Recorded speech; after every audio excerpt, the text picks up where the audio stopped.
The magic നോവലിലേക്ക് സ്വാഗതം. മെഴുവേലി ബാബുജിയുടെ കമാൻഡർ പാർട്ട് 2. ഈസ്റ്റ് ഫോർട്ടിലെ സ്വീകരണ പരിപാടിയിൽ പങ്കുകൊള്ളുമ്പോഴും ചീഫ് മിനിസ്റ്റർ രംഗനാഥിൻ്റെ കാതുകൾക്ക് ചുറ്റും തൈമൂറിൻ്റെ ശബ്ദം തേനീച്ചകളെപ്പോലെ മൂളിപ്പറക്കുകയായിരുന്നു. റെഡ്ഡിക്ക് എന്തെങ്കിലും സംഭവിച്ചാൽ അർജുൻ വരും. അങ്ങനെയൊരു സാഹചര്യത്തെക്കുറിച്ച് നേരത്തെ എന്തേ ചിന്തിക്കാതെ പോയി? അർജുൻ, സുന്ദര റെഡ്ഡിയുടെ മകൻ, 15ാമത്തെ വയസ്സിൽ ഏതോ നിസ്സാര പ്രശ്നത്തിൻ്റെ പേരിൽ അച്ഛനുമായി പിണങ്ങി നാടുവിട്ടവൻ. പക്ഷേ വർഷങ്ങൾക്ക് ശേഷം അവനെപ്പറ്റി അറിയുന്നത് പുതിയൊരു അവതാരമായാണ്. ബോംബെ അധോലോക ചക്രവർത്തി അലിയാർ മരക്കാറിനെ ഒരു തുറന്ന യുദ്ധത്തിലൂടെ കൊലപ്പെടുത്തിക്കൊണ്ട് അധോലോക സിംഹാസനത്തിലേറിയവൻ. ബോംബെ പോലീസിൻ്റെ ഫയലുകളിൽ ഇന്നും ഏറെ തിളക്കത്തോടുകൂടി കഴിയുന്നവൻ. ഒരിക്കൽ പോലും പോലീസിന് അവനുമായി ഒരു മുഖാമുഖം ഇതുവരെ സാധിച്ചിട്ടില്ല. അങ്ങനെയുള്ള അർജുൻ പിതാവിൻ്റെ ചോരയ്ക്ക് കണക്ക് പറയാൻ കേരളത്തിൽ വന്നാൽ രംഗനാഥ് വല്ലാതെ വിയർക്കുകയാണ്. താൻ അഗ്നിക്കുള്ളിലാണ് ഇരിക്കുന്നതെന്ന് അയാൾക്ക് തോന്നി. എന്താ ഇത്ര ആലോചന? സുകുമാരൻ നായരുടെ ശബ്ദം കേട്ടപ്പോൾ അയാൾ പിടഞ്ഞുണർന്നു. സുകുമാരൻ നായർ ചിരിക്കുകയാണ്. താൻ വെറുതെ ഇങ്ങനെ ബേജാറാവേണ്ട ആവശ്യമില്ല. അവൻ ബോംബെയിൽ നിന്നും വരില്ല. വന്നാൽ പിന്നീട് മടക്കയാത്ര ഉണ്ടാവില്ല. നമ്മുടെ പോലീസ് അത്ര മടയന്മാരൊന്നുമല്ല. അതുമാത്രമല്ല, അവൻ വരികയാണെങ്കിൽ നമ്മൾ ആദ്യമായി അവൻ ഇട്ടുകൊടുക്കാൻ പോകുന്ന ഇര ആരാണെന്നറിയാമോ? SP അരുൺ. ചീഫ് മിനിസ്റ്ററുടെ മുഖത്തൊരു തെളിച്ചമുണ്ടായി. സ്വീകരണ സമ്മേളനം ഗംഭീരമായി തുടരുകയാണ്. കേൾവിക്കാരിലധികവും പോലീസുകാർ ആണെന്ന് മാത്രം. മെഡിക്കൽ കോളേജ് പരിസരത്ത് ഒരു വാൻ വന്നു നിന്നു. അതിൽ നിന്നും 20ഓളം പേർ ഇറങ്ങി. ഒറ്റ നോട്ടത്തിൽ തന്നെ അവർ കുഴപ്പക്കാരാണെന്ന് തോന്നുമായിരുന്നു. അതെ, അവർ ഹൈദറുടെ ആൾക്കാരായിരുന്നു. പോലീസിനെ സഹായിക്കാൻ എന്ന വ്യാജേനയാണ് അവർ എത്തിയിരിക്കുന്നതെങ്കിലും സുന്ദര റെഡ്ഡിയെ അവസരത്തിനൊത്ത് ഇല്ലാതാക്കുകയാണ് അവരുടെ ദൗത്യം. ഹോസ്പിറ്റലിനുള്ളിൽ രോഗികളും അവരുടെ ബന്ധുക്കളുമൊക്കെ ഭീതിയുടെ നിഴലിലാണ്. തോക്കേന്തി നടക്കുന്നവരും പുറത്തു നിൽക്കുന്നവരും തമ്മിൽ ഏത് നിമിഷവും ഒരു ആക്രമണം അവരും പ്രതീക്ഷിക്കുന്നുണ്ട്. അതുകൊണ്ട് തന്നെ കഴിവതും പുറത്തേക്കിറങ്ങാതെ വാർഡുകളിലും മുറികളിലുമൊക്കെ ഒതുങ്ങിക്കൂടിയിരിക്കുകയാണവർ. ഇൻറ്റൻസീവ് കെയർ യൂണിറ്റിന് മുന്നിൽ തന്നെ ഉണ്ടായിരുന്നു തൈമൂർ. തൻ്റെ മൃതദേഹത്തിൽ ചവിട്ടിയെ ആർക്കെങ്കിലും റെഡ്ഡി സാബിനെ തൊടാൻ കഴിയുമെന്ന് അയാൾ തീർച്ചപ്പെടുത്തിയിരുന്നു. ഈ സമയത്ത് ഡോക്ടർ സത്യനേശൻ്റെ ഓഫീസിലെ ഫോൺ ശബ്ദിക്കാൻ തുടങ്ങി. ഇൻറ്റൻസീവ് കെയർ യൂണിറ്റിൽ നിന്നും സുന്ദര റെഡ്ഡിയുടെ നില തൃപ്തികരമാണെന്ന് കണ്ട് തൻ്റെ മുറിയിൽ മടങ്ങിയെത്തിയതേ ഉള്ളായിരുന്നു സത്യനേശൻ. അയാൾ റിസീവർ എടുത്തു. ഡോക്ടർ സത്യനേശൻ? അപ്പുറത്തു നിന്ന് ഒരു മുഴക്കമുള്ള ശബ്ദം. Yes, who are you? ഞാനോ? റിസീവറിലൂടെ ഒരു ചിരി ഒഴുകിയെത്തി. വല്ല ഭ്രാന്തന്മാരുമാണെന്ന് ഡോക്ടർ കരുതിയത്. അയാൾ അസ്വസ്ഥതയോടെ റിസീവർ വെക്കാൻ ഭാവിക്കുമ്പോൾ ഇത്രയും കൂടി കേട്ടു. നിങ്ങൾക്ക് മരിക്കണോ? ഞെട്ടിപ്പോയി ഡോക്ടർ. നിങ്ങൾ? അയാളുടെ വാക്കുകളിൽ പ്രകടമായ പതർച്ചയുണ്ടായിരുന്നു. നിങ്ങൾക്ക് എന്തു വേണം? ഇത് ഞാൻ ഡോക്ടറോട് അങ്ങോട്ട് ചോദിക്കേണ്ടെന്ന ചോദ്യമാണ്. പറയൂ, ഡോക്ടർക്ക് എന്തു വേണമെന്ന് പറയൂ. എന്തും നിങ്ങൾക്ക് ചോദിക്കാം. പണമായോ, സ്വർണമായോ, ലക്ഷം, കോടി. ഡോക്ടറുടെ കണ്ണ് തള്ളിപ്പോയി. അത് ഭാവനയിൽ കണ്ടതുപോലെ അപ്പുറത്തെ ശബ്ദം വീണ്ടും കേട്ടു. സുന്ദര റെഡ്ഡിക്ക് ഇപ്പോൾ എങ്ങനെയുണ്ട്? He's all right, good, but. ഒരു നിമിഷത്തിന് ശേഷമാണ് ബാക്കി സംസാരം കേട്ടത്. അദ്ദേഹം മരിക്കില്ലെന്ന് ഉറപ്പാണല്ലോ? Of course. എങ്കിൽ അദ്ദേഹം മരിക്കണം. What nonsense you are talking? അപ്പുറത്തു നിന്നും ഉച്ചത്തിലുള്ള പൊട്ടിച്ചിരി. ഹൈദർ ഒന്ന് തീരുമാനിച്ചാൽ അത് നടന്നിരിക്കണം ഡോക്ടർ. അല്ലെങ്കിൽ ആപത്ത് ഡോക്ടർ കാണും. കാരണം ഡോക്ടറുടെ മകളിപ്പോൾ എൻ്റെ അടുക്കലാണ്. ഡോക്ടറുടെ തലച്ചോറിൽ ഒരു പൊട്ടിത്തെറി ഉണ്ടായി. എൻ്റെ മോള്? യെസ്. അടുത്ത സെക്കൻഡിൽ ഹൃദയം പറിച്ചെടുക്കുന്നത് പോലെ ഒരു നിലവിളി ഫോണിലൂടെ കുതിച്ചു വന്നു. പപ്പ, മോളെ. ആ ശബ്ദം മുറിഞ്ഞു. പകരം ഹൈദർ വീണ്ടും സംസാരിച്ചു. സുന്ദര റെഡ്ഡി മരിച്ചില്ലെങ്കിൽ നിങ്ങളുടെ മോളുടെ ഓരോ അവയവങ്ങളും ഞാൻ ഇങ്ങെടുക്കും. ആദ്യം കണ്ണുകൾ, പിന്നെ കൈകാലുകൾ ഒടിക്കും, കാതുകൾ അറുക്കും. നോ, അലറുകയായിരുന്നു സത്യനേശൻ. എൻ്റെ മോളെ ഉപദ്രവിക്കരുത്. പറയുന്ന വാക്കിനു വേണ്ടി ജീവൻ പോലും കൊടുക്കുന്നവനാണ് ഹൈദർ. അതുകൊണ്ട് നിങ്ങൾക്ക് വിശ്വസിക്കാം. ഞാൻ പറയുന്നത് അനുസരിക്കുമെങ്കിൽ നിങ്ങളുടെ മകളെ സുരക്ഷിതമായി തിരികെ ഏൽപ്പിക്കും. അല്ലെങ്കിൽ ബാക്കി കേൾക്കാനുള്ള കരുത്ത് ഡോക്ടർക്കില്ലായിരുന്നു. ഞാൻ എന്തു വേണമെന്ന് പറയൂ. പറയാം. ഇങ്ങനെ ധൃതി പിടിക്കരുത്. എനിക്ക് വേണ്ടത് റെഡ്ഡിയുടെ ശവമാണ്. അയാൾ ഇനി മരിക്കില്ല. മരിക്കും ഡോക്ടർ. അതിന് ഡോക്ടറുടെ സഹായം വേണം. അയാൾ ഇതുവരെ ഉണർന്നിട്ടില്ലല്ലോ. ഇല്ല. എങ്കിൽ ഇനി ഉണരാതിരിക്കാനും ഡോക്ടർ നോക്കിയാൽ കഴിയണം. ഡോക്ടർ പകച്ചു. ഹൈദർ, ഞാൻ ഡോക്ടർക്കേ അതിന് കഴിയൂ. ഒരു അധോലോക നായകന്റെ ജീവനാണോ സ്വന്തം മകളുടെ ജീവനാണോ വലുതെന്ന് ഡോക്ടർക്ക് ചിന്തിക്കാനുള്ള സമയമാണിത്. ഒപ്പം 10 തലമുറയ്ക്ക് ജീവിക്കാനുള്ള സ്വത്തും ഞാൻ തരുന്നു. 50 ലക്ഷം രൂപ. മരിക്കപ്പെടുന്നവൻ്റെ വിലയനുസരിച്ചുള്ളതാണ്. പണം ക്യാഷായിട്ട് വേണോ അതോ സ്വർണമായിട്ടോ? അതിപ്പോൾ ഞാൻ സുന്ദര റെഡ്ഡിക്ക് എന്തെങ്കിലും സംഭവിച്ചാൽ അയാളുടെ ആൾക്കാർ എന്നെ കൊന്നുകളയും. ഇല്ല, അക്കാര്യത്തിൽ ഡോക്ടർ സംശയിക്കേണ്ട. നമ്മൾ തമ്മിൽ ഒരു കരാറിൽ എത്തിക്കഴിഞ്ഞാൽ പിന്നീട് ഡോക്ടറുടെ സംരക്ഷണ ചുമതലയും എനിക്കുള്ളതാണ്. ഞാൻ പറയുന്നത് പോലെ ഡോക്ടർ ചെയ്താൽ മതി. അയാളെ ഇനി ഉണരാത്ത വിധം ഉറക്കി കിടത്തിയിട്ട് ഡോക്ടർ നേരെ പുറത്ത് വന്ന് കാറിൽ കയറി വീട്ടിലേക്ക് പോയിക്കോളൂ. റെഡ്ഡി മരിച്ചുവെന്നറിയാൻ പിന്നെയും സമയമെടുക്കും. മനസ്സിലാകുന്നുണ്ടോ? ഉണ്ട്. അപ്പോൾ ഞാൻ സുന്ദര റെഡ്ഡിയുടെ പേര് വെട്ടിക്കളയുകയാണ്. ഡോക്ടർ യാന്ത്രികമായി മൂളി. ഹോസ്പിറ്റലിന് പുറത്ത് രാത്രി കൂടുതൽ കറുത്തുകൊണ്ടിരുന്നു. അപ്പോഴും ജാഗ്രതയോടെ അവിടെ പോലീസ് റൈഫിളുമായി കാത്തുനിന്നു. മുകളിൽ നിന്നൊരു ഉത്തരവ് കിട്ടിയാലുടനെ ആഞ്ഞടിക്കണം. ഡോക്ടർ സത്യനേശൻ ഇൻറ്റൻസീവ് കെയർ യൂണിറ്റിൽ നിന്നിറങ്ങി കർച്ചീഫ് കൊണ്ട് മുഖം തുടയ്ക്കുന്നതും ധൃതിയിൽ നടന്നു പോകുന്നതും തൈമൂർ കണ്ടു. അയാൾ പെട്ടെന്ന് കൂടെ ചെന്നു. ഡോക്ടർ. സത്യനേശൻ ഞെട്ടലോടെ തിരിഞ്ഞു നോക്കി. സാബിൻ്റെ ഇപ്പോഴത്തെ നില? ഓൾ റൈറ്റ് പറഞ്ഞിട്ട് തിടുക്കത്തിൽ ഡോക്ടർ തൻ്റെ മുറിയിലേക്ക് കയറി. പിന്നെ മറ്റൊരു വഴിയിലൂടെ പുറത്ത് കടന്ന് ലിഫ്റ്റ് വഴി താഴെയെത്തി. സെക്യൂരിറ്റിക്കാർ വഴിയൊഴിഞ്ഞു. ഡോക്ടർ എവിടെ പോകുന്നു? യന്ത്രത്തോക്കുധാരിയായ റെഡ്ഡിയുടെ ആൾ തിരക്കി. പുറത്ത്, ഉടനെ എത്തും. തൻ്റെ കാറിലെത്തിയപ്പോഴാണ് അയാൾക്ക് ആശ്വാസമായത്. കാർ സ്റ്റാർട്ട് ചെയ്യാൻ ഭാവിക്കവേ പിൻ സീറ്റിൽ എന്തോ ഇരിക്കുന്നത് കണ്ട് അയാൾ കാറിനുള്ളിലെ ലൈറ്റ് തെളിച്ചു. പിൻ സീറ്റിൽ ഒരു പെട്ടി. അതിനു മുകളിൽ 4 മടക്കിയ ഒരു കടലാസ് കഷ്ണം. വിറയ്ക്കുന്ന വിരലുകൾ കൊണ്ട് അയാൾ ആ കടലാസ് എടുത്തു നിവർത്തും. അതിനുള്ളിൽ ഏതാനും വാചകങ്ങൾ. നന്ദി മിസ്റ്റർ സത്യനേശൻ. സഹായിക്കുന്നവരെ ഒരിക്കലും മറക്കുന്നവനല്ല ഹൈദർ. പറഞ്ഞ തുക പെട്ടിക്കുള്ളിലുണ്ട്. ഈ നിമിഷം മുതൽ താങ്കൾ എൻ്റെ സംരക്ഷണയിലാണ്. ഡോക്ടറുടെ കണ്ണുകളിൽ വല്ലാത്തൊരു തിളക്കമുണ്ടായി. ആർത്തി സഹിക്കാൻ വയ്യാതെ അയാൾ ധൃതിയിൽ ആ പെട്ടി തുറന്നു നോക്കി. അതിനുള്ളിൽ അടുക്കി വെച്ചിരിക്കുന്ന 500 രൂപയുടെ നോട്ടുകെട്ടുകൾ. അയാൾക്കൊന്നുറക്കെ ചിരിക്കണമെന്ന് തോന്നി. കൊന്നത് ഒരു അധോലോകക്കാരനെയാണ്. അതുകൊണ്ട് തന്നെ ഡോക്ടർക്ക് യാതൊരു കുറ്റബോധവും തോന്നിയില്ല. പെട്ടി അടച്ചിട്ട് അയാൾ വേഗം കാർ സ്റ്റാർട്ട് ചെയ്തു. ഹെഡ്ലൈറ്റുകൾ അഗ്നിയാക്കി കാർ പാഞ്ഞുപോയി. ഇനി ഇവിടെ അക്രമങ്ങളോ കൊലപാതകങ്ങളോ നടക്കട്ടെ. എത്ര പേര് വേണമെങ്കിലും പോസ്റ്റ്മോർട്ടം ചെയ്യാനും സത്യനേശൻ തയ്യാർ. അപ്പോഴും അയാളുടെ മുഖത്തൊരു പുഞ്ചിരി നിറഞ്ഞു നിൽക്കുന്നുണ്ടായിരുന്നു. രാത്രി 12 മണി. രംഗനാഥിൻ്റെ ബംഗ്ലാവിൽ സുകുമാരൻ നായരും ഹൈദറും എത്തി. ഒരു ഗുഡ് ന്യൂസ് ഉണ്ട്. എത്തിയപാടെ ഹൈദർ പറഞ്ഞു, Reddy is no more. What? രംഗനാഥും സുകുമാരൻ നായരും അയാളെ തുറിച്ചു നോക്കി. ഒരു സിഗരറ്റ് കത്തിക്കാനുള്ള സമയമെടുത്ത് ഹൈദർ തുടർന്നു. സുന്ദര റെഡ്ഡി ഒരിക്കലും ഉണരാത്ത സുന്ദരമായ ഉറക്കത്തിലാണ്. പക്ഷേ അയാളുടെ മരണം സ്ഥിരീകരിക്കപ്പെടണമെങ്കിൽ ഇനിയും സമയം കഴിയും. ഹൃദയത്തിന് പുറത്ത് ഒരു ഐസ് കട്ട കൊണ്ട് തഴുകുന്ന സുഖമാണ് ചീഫ് മിനിസ്റ്റർക്കും ഹോം മിനിസ്റ്റർക്കും ഉണ്ടായത്. അങ്ങനെ ഒരു വലിയ തലവേദന ഒഴിവാക്കിയിരിക്കുന്നു. ഭീഷണി ഇല്ലാതായിരിക്കുന്നു. പക്ഷേ ഹൈദർ വീണ്ടും പറഞ്ഞു, ഇനിയിപ്പോൾ ഹോസ്പിറ്റലിന് പുറത്തു നിൽക്കുന്ന പോലീസിനോട് ഉത്തരവ് കൊടുക്കുക. തോക്കുകൾ ഗർജിക്കണം. ഈ രാത്രി കൊണ്ട് നമുക്ക് ഒരുപാട് കാര്യങ്ങൾ ചെയ്തു തീർക്കാനുണ്ട്. അതുമാത്രമല്ല, ഇന്ന് രാത്രി എനിക്ക് സുഖകരങ്ങളായ നിമിഷങ്ങളേകാൻ ഒരു സുന്ദരി കാത്തിരിപ്പുണ്ട്. ആരാണ്? മറ്റാരുമല്ല, സാക്ഷാൽ സുന്ദര റെഡ്ഡിയുടെ മകൾ രാധ. SP അരുൺ. അയാൾ തന്നെയാവും ഭാര്യ എൻ്റെ കിടക്കറയിൽ എത്തിക്കുന്നത്. വിശ്വാസം വരാത്ത ഭാവത്തിൽ ചീഫ് മിനിസ്റ്ററും ഹോം മിനിസ്റ്ററും മിഴിച്ചിരിക്കുമ്പോൾ ഹൈദർ പറയുന്നത് കേട്ടു. അധോലോക ചക്രവർത്തിയുടെ ശവശരീരം മെഡിക്കൽ കോളേജിലെ മോർച്ചറിയിൽ അനാഥമായി കിടക്കണം. ബോംബെയിൽ മകൻ എത്തുമെങ്കിൽ അവനുള്ള സമ്മാനം. ഒരു വെടിക്ക് 2 പക്ഷികൾ. അർജുൻ. ഒരുപാട് കാലമായി അവൻ്റെ വീരഗാഥകൾ കേൾക്കാൻ തുടങ്ങിയിട്ട്. അന്നു മുതലേ ഞാൻ അവനുമായൊരു മുഖാമുഖം കൊതിച്ചിരിക്കുകയാണ്. അയാൾ പറഞ്ഞു നിർത്തിയതിനൊരു അനുബന്ധം എന്ന വണ്ണം ഫോൺ ശബ്ദിച്ചു. അറ്റൻഡ് ചെയ്തു. രംഗനാഥിൻ്റെ നെറ്റിയിൽ നിന്നും വിയർപ്പ് ചാലുകൾ ഒഴുകി. എന്താണ് സർ? റിസീവർ വെച്ചിട്ട് തളർന്ന മുഖത്തോടെ നിന്ന ചീഫ് മിനിസ്റ്ററെ നോക്കി ഹൈദർ തിരക്കി. തറവാട്. എൻ്റെ തറവാട് കത്തിയെരിയുന്നെന്ന്. ആർക്കും അങ്ങോട്ട് അടുക്കാൻ പോലും കഴിയാത്ത വിധത്തിൽ തീ ആളുകയാണെന്ന് റെഡ്ഡിയുടെ ആൾക്കാർ തുടങ്ങിക്കഴിഞ്ഞിരിക്കുന്നു. അതാണിത് സൂചിപ്പിച്ചിരിക്കുന്നത്.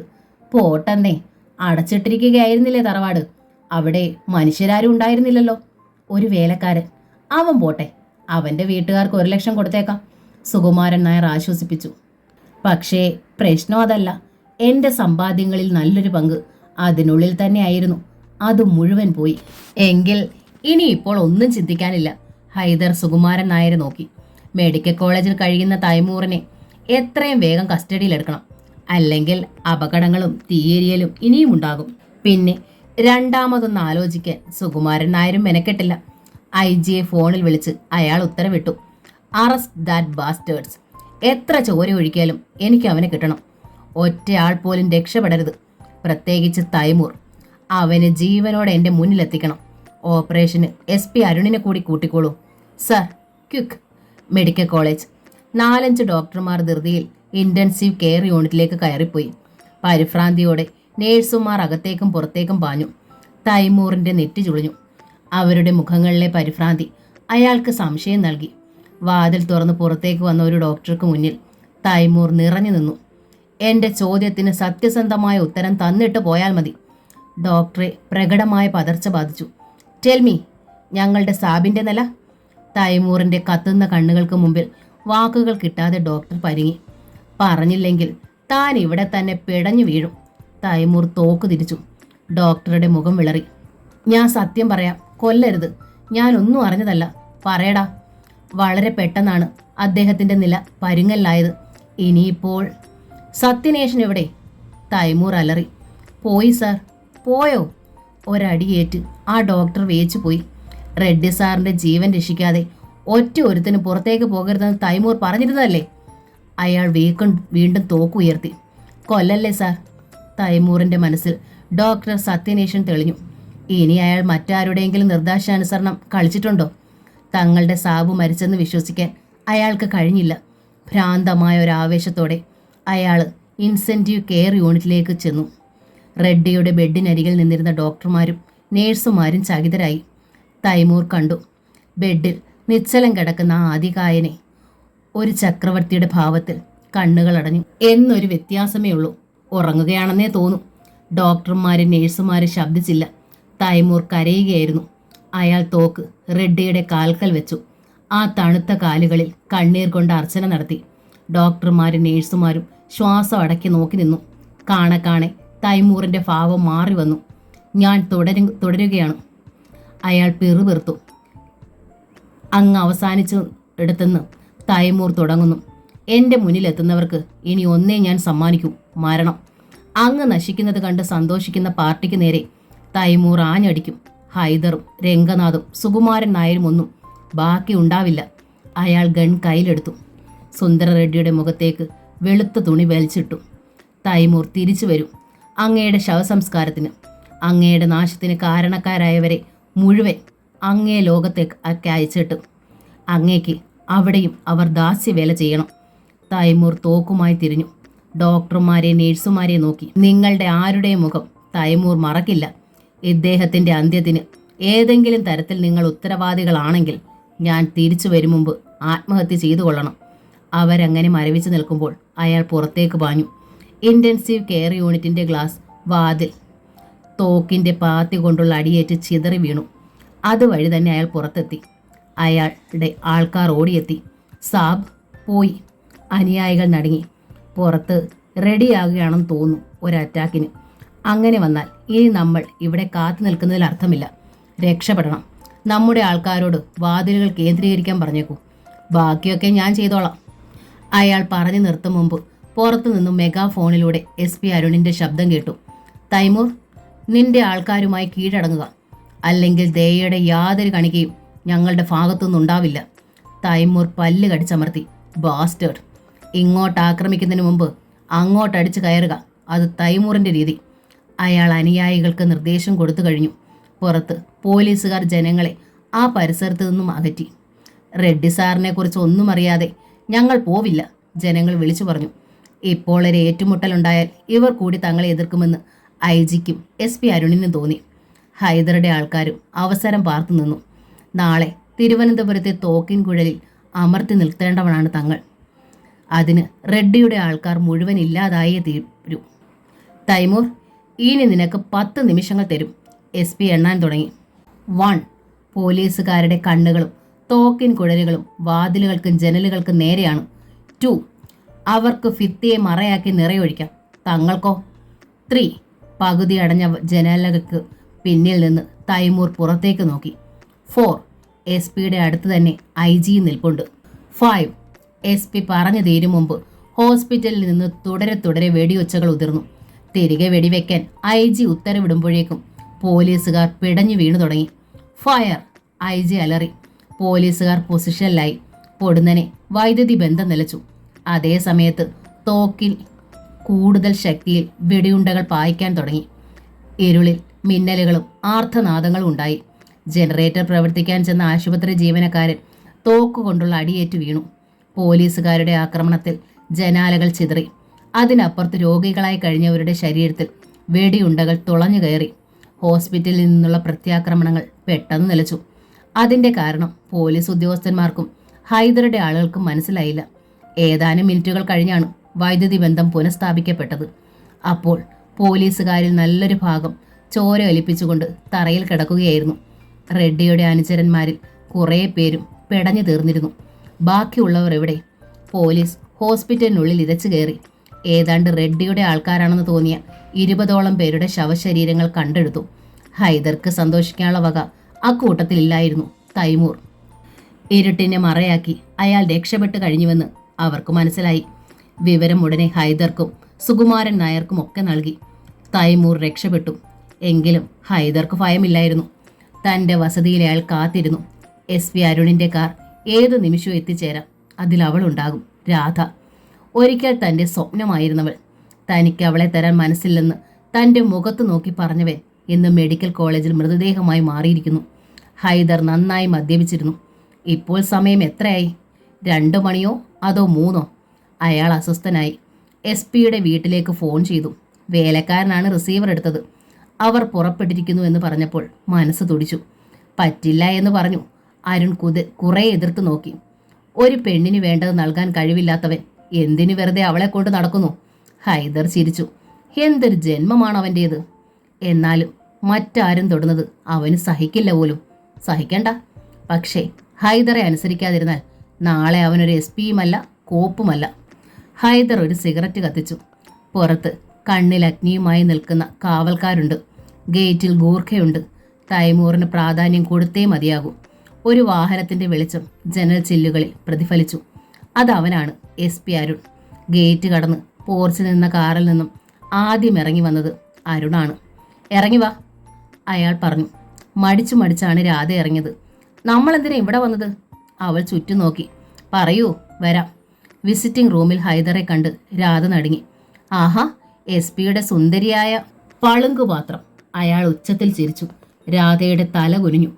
അരുൺ വിളറിയ മുഖത്തോടെ നിന്നു. അയ്യോ, കാറിലൊരു സാധനമുണ്ട്, ഞാൻ എടുത്തില്ല. അരുൺ പിന്നോട്ട് മാറി. പിന്നിൽ വാതിലടഞ്ഞപ്പോൾ രാധ ഞെട്ടിത്തിരിഞ്ഞു. അവൾ ഓടി വന്ന് വാതിൽ തട്ടി.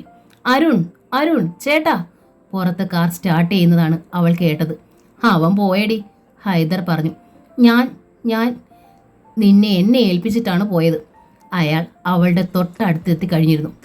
അരുൺ എനിക്കൊരു വാക്ക് തന്നിരുന്നു. നിന്റെ തന്ത ചാകുന്ന രാത്രിയിൽ നിന്നെ എനിക്ക് തരാമെന്ന്. കിടുങ്ങിപ്പോയി രാധ. അവളുടെ കണ്ണുകളിൽ ഇരുൾ നിറഞ്ഞു. ഒന്നും മനസ്സിലാകാതെ തറഞ്ഞു നിൽക്കുകയായിരുന്നു രാധ. തൻ്റെ ഡാഡി മരിച്ചെന്നാണോ ഈ ചെകുത്താൻ പറയുന്നത്? അതുപോലെ തൻ്റെ ഭർത്താവ് ഇയാൾക്ക് വേണ്ടി തന്നെ ഇവിടേക്ക് കൂട്ടിക്കൊണ്ടു വന്നെന്നോ? തനിക്ക് ചുറ്റും ആ മുറിയാകെ വട്ടം കറങ്ങുകയാണെന്ന് രാധയ്ക്ക് തോന്നി. അവൾ ചകിത ഭാവത്തിൽ ഹൈദറെ നോക്കി.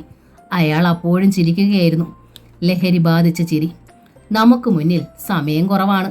നേരം പുലരുന്നതിന് മുമ്പ് ഒരു രാത്രിയുടെ മുഴുവൻ ജോലിയും നമുക്ക് ചെയ്തു തീർക്കാം. ഖമോൺ അരുൺ, ഇനി നാളെ ഈ ഒരു സമയത്തെ വരൂ. അയാൾ അവളുടെ തോളിൽ കൈവച്ചു. ഇവിടെ നിന്നുള്ള നിങ്ങളുടെ മടക്കയാത്ര സുന്ദര റെഡ്ഡിയുടെ ശവസംസ്കാര ചടങ്ങുകളിൽ പങ്കെടുക്കാൻ വേണ്ടിയുള്ളതായിരിക്കും. അപ്പോൾ അത് സംഭവിച്ചിരിക്കുന്നു. തൻ്റെ ഡാഡി. പൊടുന്നനെ ഒരാവേശത്തിൽ രാധ അയാളുടെ കൈ തട്ടിക്കളഞ്ഞിട്ട് പിന്നോട്ട് മാറി. ഹൈദർ ഉറക്കെ ചിരിച്ചു. ഇവിടെ ഇപ്പോൾ ഒരു കിളിത്തട്ട് കളിക്കാനുള്ള സമയം ഹൈദറിനില്ല. തിരക്കുള്ള ഒരു പോലീസ് ഓഫീസറുടെ ഭാര്യയായി നിനക്കും അതില്ലായിരിക്കുമെന്നാണ് എനിക്ക് തോന്നുന്നത്. അയാളുടെ ശബ്ദത്തേക്കാൾ ഉപരി അയാളുടെ സ്വരം ഉയർന്നു. തൊട്ടു പോകരുതെന്നെ. ഒരു നിമിഷം അന്താളിച്ചു പോയി ഹൈദർ. പക്ഷേ പെട്ടെന്ന് അയാൾ പൊട്ടിച്ചിരിച്ചു. ഹൈദർക്ക് ഇത്തരം പെണ്ണുങ്ങളെയാണ് ഇഷ്ടം. എതിർക്കുന്നവരെ, ശക്തി കാണിക്കുന്നവരെ ആക്രമിച്ച് കീഴടക്കുന്നതിൻ്റെ ത്രില്ല് ഒന്ന് വേറെ തന്നെയാണ്. തൻ്റെ രക്ഷയ്ക്ക് ഇവിടെ ആരും എത്തുകയില്ലെന്ന് അവൾക്കറിയാമായിരുന്നു. ഹോസ്പിറ്റലിൽ നിന്നും അരുണിൻ്റെ ഒപ്പം വരേണ്ടിയിരുന്നില്ല. തൈമൂറിനോട് എല്ലാം തുറന്നു പറഞ്ഞിരുന്നെങ്കിൽ തന്നെ അയാൾ സ്വന്തം കുഞ്ഞു പെങ്ങളെപ്പോലെ കാത്തുകൊണ്ടേനെ. സംഭവിച്ചുപോയി. മദ്യത്തിൻ്റെ അതിരൂക്ഷഗന്ധം ദുസ്സഹമായപ്പോൾ അവൾ തല വെട്ടിത്തിരിച്ചു. അടഞ്ഞുകിടന്ന വാതിൽ തുറക്കാൻ ഒരു ശ്രമം നടത്തി നോക്കി. അങ്ങനെ സംഭവിക്കില്ലെന്ന് അറിയാമായിരുന്നെങ്കിലും. മതി മതി, കലാപരിപാടി അവസാനിച്ചു. ഇനി കാര്യമാണ്, നമുക്ക് തുടങ്ങാം.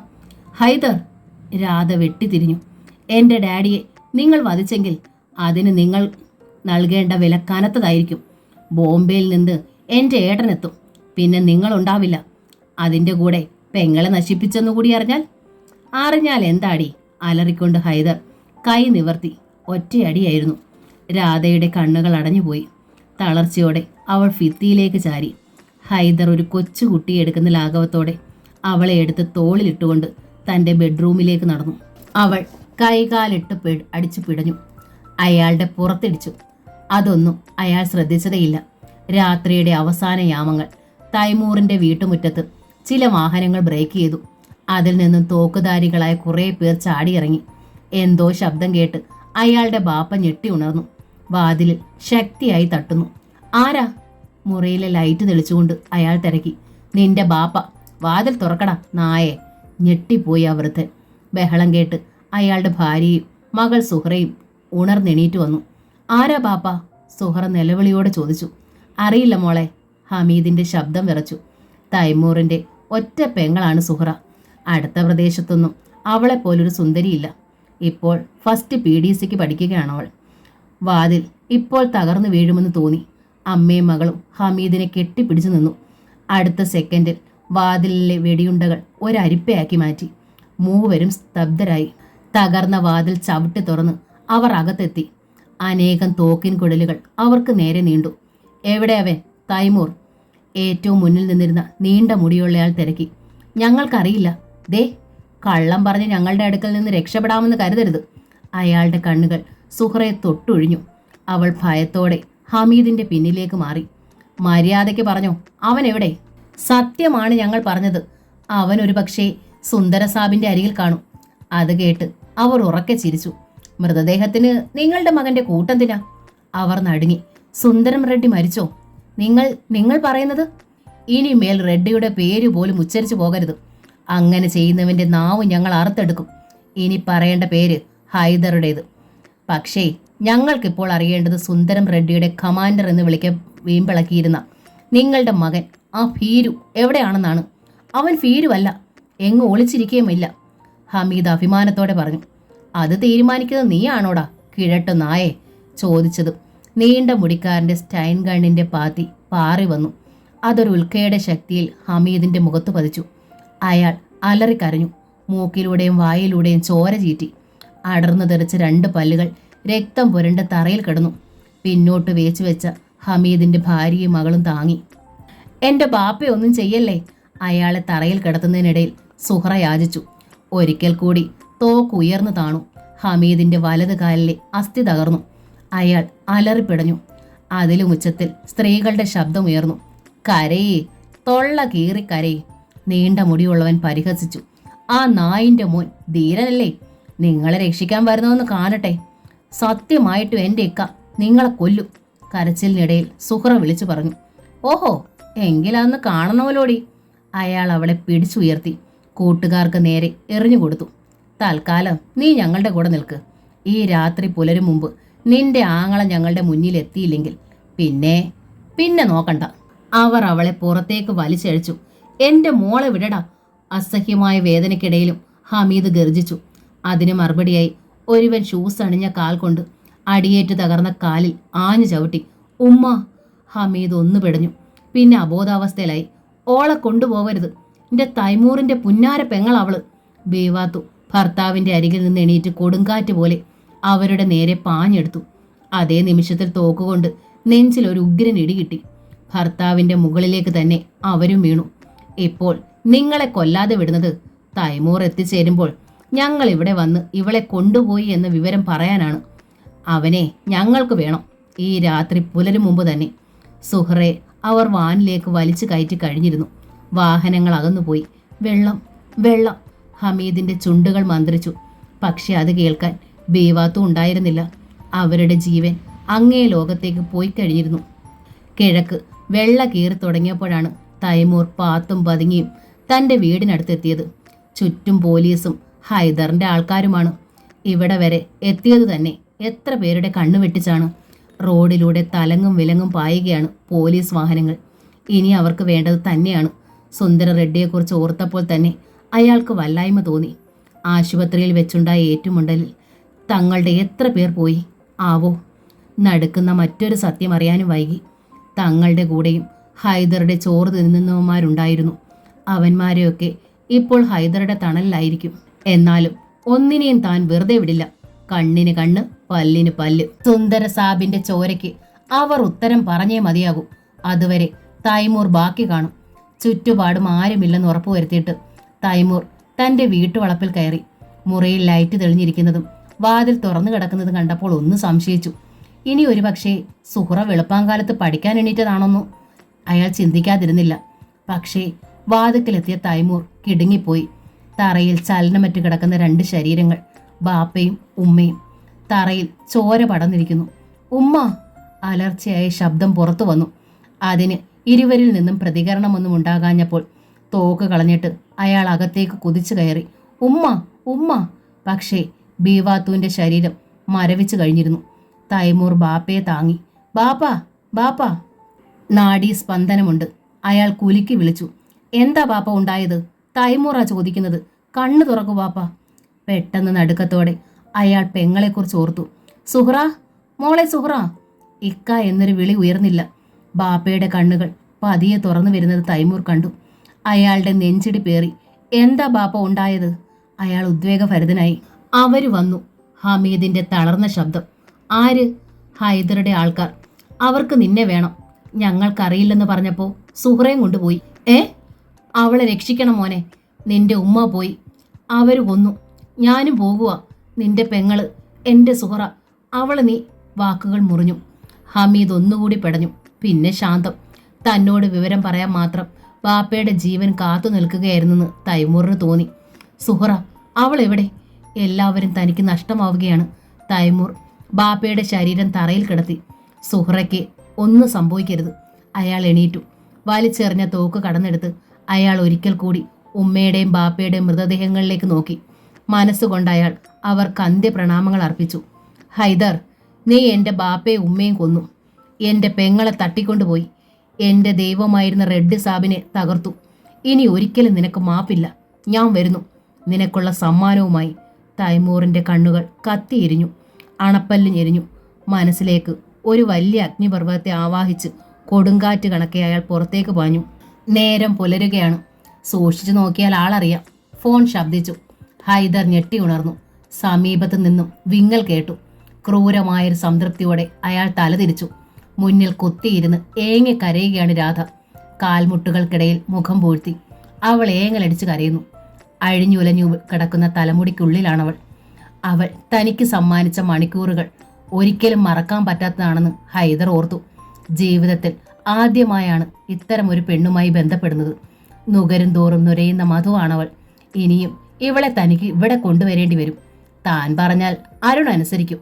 അയാൾക്ക് DIG പദമാണ് താൻ വാഗ്ദാനം ചെയ്തിരിക്കുന്നത്. ഫോണിന്റെ ശബ്ദം അലോസരപ്പെടുത്താൻ തുടങ്ങിയപ്പോൾ ഹൈദർ കൈ നീട്ടി റിസീവർ എടുത്തു. ഹലോ, ഹൈദർ അല്ലേ? അപ്പുറത്തു നിന്ന് ഉയർന്നു വന്ന ശബ്ദം ഹൈദർ പെട്ടെന്ന് തിരിച്ചറിഞ്ഞു. തൈമൂർ. അതെ, ഹൈദർ പറഞ്ഞു. എൻ്റെ പെങ്ങളെവിടെ? ഓ, അത് ശരി. അയാൾ ഉറക്കെ ചിരിച്ചു. നിനക്കപ്പോൾ അവളെ കൊണ്ടുപോകണം അല്ലേ? ആയിക്കോ. അവൾ എൻ്റെ ഗോഡൗണിലുണ്ട്. നീ അവിടേക്ക് ചെല്ല്. എൻ്റെ ആൾക്കാർ അവിടെ നിന്നെ മാത്രം പ്രതീക്ഷിച്ചിരിക്കുകയാണ്. പിന്നൊരു കാര്യം, അവിടെ വെച്ച് ഷോ കാണിക്കാനൊന്നും ശ്രമിക്കരുത്. സുന്ദര റെഡ്ഡിയുടെ കമാൻഡർ എന്ന് പറഞ്ഞാൽ എൻ്റെ കുട്ടികൾക്കതൊരു പ്രശ്നമാവില്ല. രാധ ഞെട്ടി തല ഉയർത്തി. ഹൈദർ സംസാരിക്കുന്നത് തൈമൂറിനോടാണ്. അവൾക്ക് ആ റിസീവർ തട്ടിപ്പറിക്കണമെന്നും താൻ ഇവിടെ ഉണ്ടെന്ന് വിളിച്ചു പറയണമെന്നും ഉണ്ടായിരുന്നു. പക്ഷേ അവിടെ നിന്നൊന്ന് ചലിക്കാനേ കഴിഞ്ഞില്ല. റിസീവർ വെച്ചിട്ട് ഹൈദർ തിരിഞ്ഞു. കണ്ണുനീരിനിടയിലും രാധയുടെ കണ്ണുകൾ കത്തിയെരിയുന്നത് കണ്ടു. അയാൾ അവളെ നോക്കി വെളുക്കെ ചിരിച്ചു. നിന്നെ ഒരിക്കലും ഞാൻ മറക്കില്ല. ഇനിയും എനിക്ക് നിന്നെ വേണം. ഹോ, അവൾ കാറി തുപ്പി. ഇല്ലടാ, ഇല്ല. ഇനി നമ്മൾ തമ്മിൽ കാണുന്നതിന് മുമ്പ് തന്നെ നീ ഈ ലോകത്ത് നിന്ന് യാത്രയായി കഴിഞ്ഞിരിക്കും. അത് നിന്റെ ഒരു ആഗ്രഹം, ഒരിക്കലും നടക്കാൻ കഴിയാത്തത്. നിന്റെ ഭർത്താവിനായിരിക്കും ഇനി എൻ്റെ സംരക്ഷണ ചുമതല. തലസ്ഥാനത്തെ VVIPയെ സംരക്ഷിക്കാൻ സർക്കാർ തന്നെ നിന്റെ ഭർത്താവിനോട് പറഞ്ഞോളൂ. VVIP. രാധ പല്ല് ഞെരിച്ചു. തൻ്റെ ഭർത്താവെന്ന് പറയുന്ന ആ മാന്യനെ തനിക്കൊന്ന് കാണണം. ഭാര്യയെ കൂട്ടിക്കൊടുക്കാൻ നടക്കുന്ന നാണമില്ലാത്തവൻ, ബാസ്റ്റേഡ്. തൻ്റെ ഡാഡിക്ക് എങ്ങനെ ഒരു തെറ്റുപറ്റിയെന്ന് രാധയ്ക്ക് മനസ്സിലായില്ല. ശത്രുചേരിയിൽ നിന്നിരുന്ന ഒരുവനെ അദ്ദേഹത്തിന് തിരിച്ചറിയാൻ കഴിയാതെ പോയി. അല്ലെങ്കിൽ ഇപ്പോഴും അദ്ദേഹം ജീവനോടുണ്ടാകുമായിരുന്നു. ഇനി അരുണിനോടൊത്ത് തനിക്കൊരു ജീവിതം ഉണ്ടാവില്ലെന്ന് രാധ തീർച്ചപ്പെടുത്തി കഴിഞ്ഞു. ഹൈദർ ഒരു സിഗരറ്റ് വലിച്ചുകൊണ്ട് രാധയെ നോക്കി. അവളുടെ പല്ലുകൾ ഞെരിഞ്ഞമരുന്ന ശബ്ദം അയാൾക്ക് കേൾക്കാമായിരുന്നു. ഈ സമയം ഹൈദറുടെ ഗോഡൌണിന് മുന്നിൽ എത്തിക്കഴിഞ്ഞിരുന്നു തൈമൂർ. അടഞ്ഞുകിടക്കുന്ന ഗേറ്റ്, അതിനുള്ളിൽ ചില വാഹനങ്ങൾ പാർക്ക് ചെയ്തിരിക്കുന്നു. തൈമൂർ ഗേറ്റിന് മുന്നിൽ നിന്നു. വാച്ചർ ഓടി വന്നത് തുറന്നു. കനത്ത കാലടികളോടെ തൈമൂർ അകത്തേക്ക് കയറി. അയാളുടെ കൈവിരലുകൾ യന്ത്രത്തോക്കിന്റെ ട്രിഗറിൽ തലോടിക്കൊണ്ടിരുന്നു. മുന്നിൽ വാച്ചറെ മാത്രമേ അയാൾ കണ്ടുള്ളൂ. മറ്റുള്ളവർ എവിടെ? അയാൾ തിരക്കി. വാച്ചർ അടഞ്ഞുകിടക്കുന്ന ഗോഡൌണിന്റെ ഷട്ടറിന് നേരെ കൈ ചൂണ്ടി. തൈമൂർ അവിടേക്ക് നീങ്ങി. അടുത്ത നിമിഷം ഷട്ടർ മുകളിലേക്ക് ഉയർന്നു. തൈമൂർ തോക്ക് ചൂണ്ടി. പക്ഷെ അയാൾക്ക് നിറയൊഴിക്കാൻ കഴിഞ്ഞില്ല. മുന്നിൽ തൻ്റെ പെങ്ങൾ സുഹ്റ. അവളുടെ ശരീരത്തിൽ സ്പർശിച്ചിരിക്കുന്ന തോക്കിൻ കുഴലുകൾ. അവളുടെ വായ് മൂടിക്കെട്ടിയിരിക്കുകയാണ്. തൈമൂർ, ഒരുത്തൻ വിളിച്ചലറി. നിനക്ക് പെങ്ങളെ വേണമെന്നുണ്ടെങ്കിൽ ഞങ്ങൾ പറയുന്നത് അനുസരിക്കണം. എന്ത് വേണമെന്നറിയാതെ അയാൾ പകച്ചു. ആദ്യം നിന്റെ തോക്ക് താഴെയിടുക. അനുസരിക്കുകയെ അയാൾക്ക് നിവർത്തി ഉണ്ടായിരുന്നുള്ളൂ. സുഹ്റ, തൻ്റെ ജീവൻ കൊടുത്തിട്ടായാലും അവളെ രക്ഷിക്കണം. ഒരുവൻ മുന്നോട്ട് വന്നു. തൈമൂറിനെ ദേഹപരിശോധന നടത്തി ആയുധങ്ങൾ കണ്ടെടുത്തു. പിന്നെ തൻ്റെ തോക്കിൻ കുഴൽ പുറത്തെ അമർത്തി. നടക്ക്. തൈമൂറിൻ്റെ മുഖത്തേക്ക് രക്തം എരച്ചു കയറി. മിടുക്ക് കാട്ടുന്ന ബിരുദന്മാർ. സുഹ്റയെ തിരികെ നടത്തി കഴിഞ്ഞിരുന്നു അവർ. തൈമൂറിനെയും കൊണ്ട് ഷട്ടറിനപ്പുറത്ത് കയറി കഴിഞ്ഞ ഉടനെ അയാൾ ഒരു കൈ കൊണ്ട് ഷട്ടർ താഴ്ത്തി. ഒരു വലിയ കൂട്ടിനുള്ളിൽ അകപ്പെട്ട പ്രതീതിയാണ് തൈമൂറിനുണ്ടായത്. അവിടെ ലൈറ്റുകൾ തെളിഞ്ഞു നിൽപ്പുണ്ടായിരുന്നു. ഒരു കൂറ്റൻ ഗോഡൌൺ ആയിരുന്നു അത്. അടുക്കി വെച്ചിരുന്ന എണ്ണപ്പാട്ടകളും ചാക്കുകെട്ടുകളും അവിടെയൊക്കെ ഒരുതരം ഗന്ധം നിറഞ്ഞു നിന്നിരുന്നു. മയക്കുമരുന്നിൻ്റെതാണെന്ന് തിരിച്ചറിയാൻ തൈമൂറിന് ഒട്ടും പ്രയാസമുണ്ടായില്ല. അവർ കുറെ അകത്തേക്ക് ചെന്നു കഴിഞ്ഞപ്പോൾ കൈകൾ പിന്നിലേക്ക് തിരിച്ച് സുഹ്റയെ ഒരു ഇരുമ്പ് തൂണിനോട് ചേർത്ത് കെട്ടിയിട്ടിരിക്കുന്നതാണ് കണ്ടത്. സുഹ്റയ്ക്ക് എന്തൊക്കെയോ വിളിച്ചു പറയണമെന്നുണ്ടായിരുന്നു. പക്ഷേ വായ് മൂടി കെട്ടിയിരിക്കുന്നത് കാരണം കണ്ണീരൊഴുക്കാനേ കഴിഞ്ഞുള്ളൂ. ഞാൻ എത്തിയില്ലേ, ഇനി സുഹ്റയെ വിടൂ, തൈമൂർ പറഞ്ഞു. അവർ ഉച്ചത്തിൽ ചിരിച്ചു.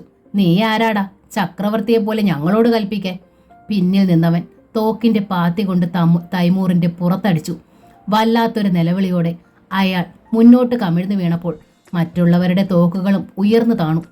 തൈമൂറെ, നിന്നെ ഇങ്ങനൊന്ന് കിട്ടാൻ ഞങ്ങൾ കാത്തിരിക്കുകയായിരുന്നടാ. സുന്ദര റെഡ്ഡിയുടെ കമാൻഡറായി നിന്ന് നീ കുറെ വിലസിയതല്ലേ? അവർ അട്ടഹസിച്ചു.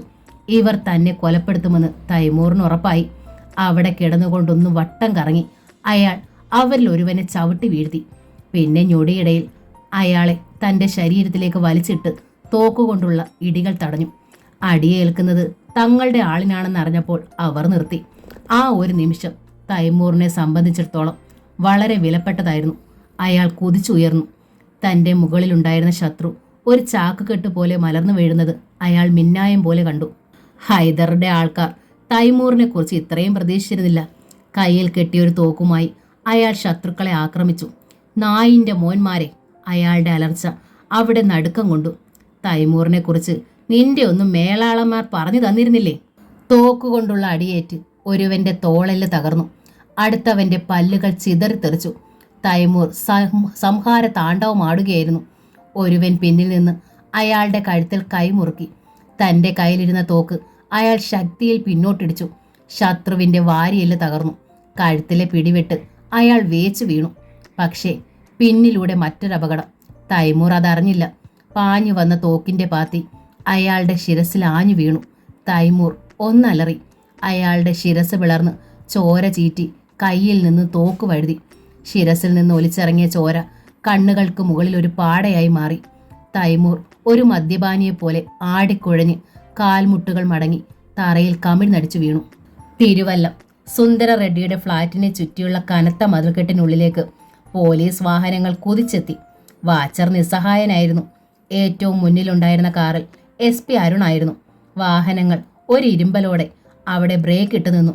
സുന്ദര റെഡ്ഡിയുടെ അംഗരക്ഷകരിൽ ചിലർ അവിടെ ഉണ്ടായിരുന്നെങ്കിലും അത്രയും പോലീസുകാരെ നേരിടാൻ അവർ തയ്യാറായില്ല. മാത്രമോ അരുണല്ലേ ഏറ്റവും മുന്നിൽ. വിസിറ്റിംഗ് റൂമിലേക്ക് കടന്ന അയാൾക്കരികിലേക്ക് ഒരു കൊടുങ്കാറ്റ് പോലെ ലളിതാംബിക ഓടിയെത്തി. എടാ, നീയും കൂടി ചേർന്ന് അദ്ദേഹത്തെ.